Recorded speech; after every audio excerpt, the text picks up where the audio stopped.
Date 2. Get out of my house, my mother-in-law screamed at me. I was 8 months pregnant.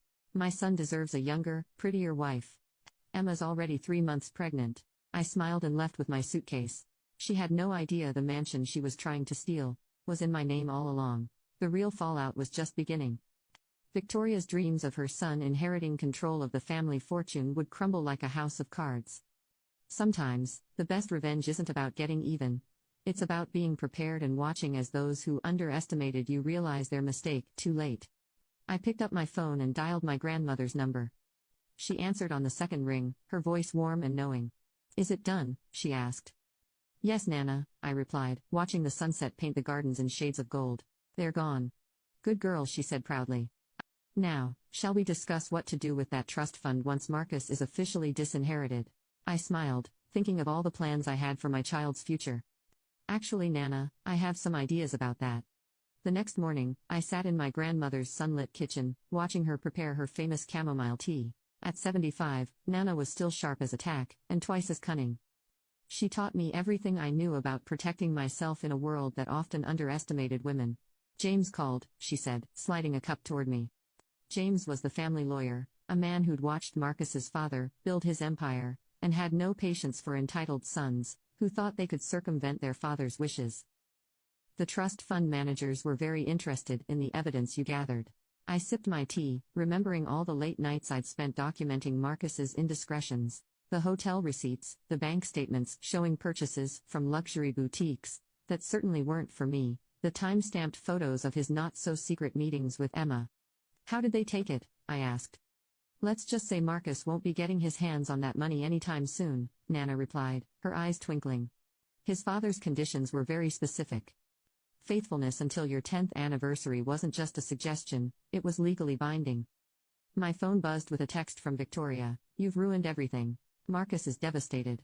How dare you do this to our family? I showed the message to Nana, who snorted. That woman never did understand the meaning of consequences. How's the little one this morning? As if on cue, the baby kicked. Active, I smiled, rubbing my belly. Just like their mother. The doorbell rang, and Nana's housekeeper appeared moments later with an unexpected visitor, Emma. She looked different from yesterday, her carefully maintained facade cracking around the edges.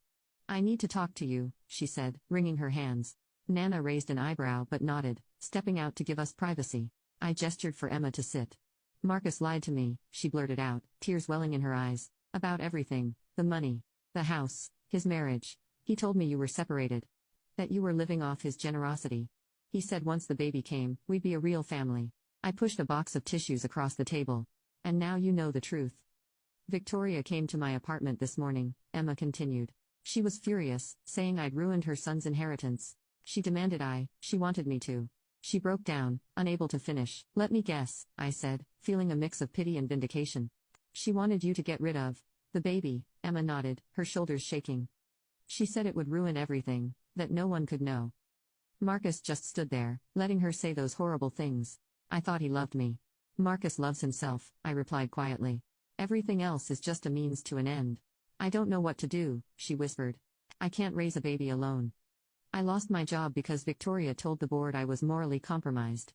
I studied the young woman before me, seeing past the mistress to someone who'd been manipulated just as much as I had, just in different ways. Do you want this baby? She looked up, surprised by the question. Yes, she said firmly. Whatever else happens, yes. I reached into my bag and pulled out a business card. This is my lawyer's number. She specializes in family law. Call her. Marcus might not want to be a father to your child, but he will be financially responsible. Why are you helping me? Emma asked, genuinely confused. Because my child will have a half-sibling, and I don't believe in punishing children for their parents' mistakes. I handed her another card. This is my number. If Victoria or Marcus threatens you again, call me. After Emma left, Nana returned, looking thoughtful. That was unexpected, she said, refilling our teacups. Life usually is, I replied. Did you know Marcus's father had a second family? That's why he put those conditions in the trust fund. He didn't want his son repeating his mistakes. Nana nodded. History has a way of repeating itself when we don't learn from it. Speaking of which, she continued, Victoria has been calling the house all morning, demanding to speak with you. Let her, I said, feeling stronger than I had in months. I have nothing to hide. As if summoned by our conversation, my phone rang, Victoria's number flashing on the screen. I answered and put it on speaker. "How dare you turn that little tramp against us," she hissed. "After everything we've done for you." "You mean like trying to throw me out of my house while I'm 8 months pregnant?" I asked calmly. "Or perhaps you mean threatening your unborn grandchild's sibling. That thing is not my grandchild. My grandchild is the one you're carrying." "No, Victoria," I said firmly.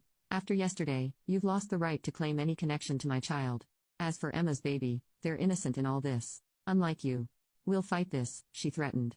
"Marcus knows people, we'll contest everything." "Go ahead," I replied. "I'm sure the trust fund managers would love to hear you explain why you think your son deserves to inherit, after violating every condition his father put in place." Now you can watch the second part by pressing share and more.